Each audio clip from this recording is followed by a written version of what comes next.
The world continues to mourn the loss of Pope Francis, who passed away yesterday morning at 88 years old. The Vatican announcing the pontiff died of a stroke and irreversible heart failure. Here's a live look right now from Vatican City, where thousands will gather to pay their respects. Right now, an Irish-born American cardinal is serving as the head of the Vatican until a new pope is elected. A meeting of the cardinals took place, and it happened overnight because they needed to decide on a date for Pope Francis's funeral. Yeah, they have released new details within the last hour. Candace Hare joins us now live from outside St. John's Cathedral. Candace, good morning. Good morning, Danita and Dave. Yes, so planning Pope Francis's funeral, his burial, and the conclave where they will decide on his successor. Those were the primary orders of business in this first meeting of the Congregation of Cardinals at the Vatican. And I can tell you that in the past half hour, we have learned that Pope Francis's funeral has been scheduled for Saturday at 4 a.m. Eastern Time. Now, one thing we do know is that Pope Francis's funeral will not be completely in line with tradition. For example, instead of being buried in the Vatican, he requested that he be buried at the Basilica of St. Mary Major in Rome, as he previously said that he had a very strong connection with that church, as it was one of his preferred places to pray. After the funeral, the eyes of the world, they will turn to who could be Francis's successor. During the 9 days of mourning which follow the funeral, cardinals will arrive in Rome and meet before the conclave begins.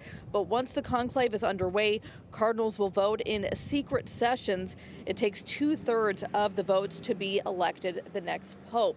That will all come in time, but of course the focus right now is squarely on Pope Francis, the man he was and the work that he did, especially helping those who were in need. And it's perhaps fitting that he requested his funeral, quote, be that of a pastor and a disciple in Christ and not of a powerful man of this world.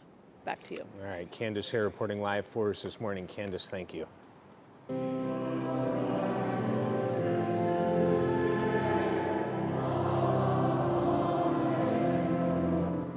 Mass was held at the cathedral for Pope Francis. Father Damian Ference of the Catholic Diocese of Cleveland says he left a profound and inspiring legacy, and he had a personal connection to the diocese, and talked about Pope Francis' connection to the diocese. He's the first Holy Father that came to us from South America, and he was surrounded by the poor.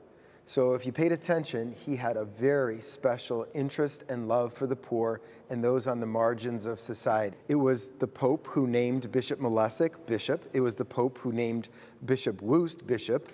And it all comes down through the Holy Father somehow. So we're connected to him.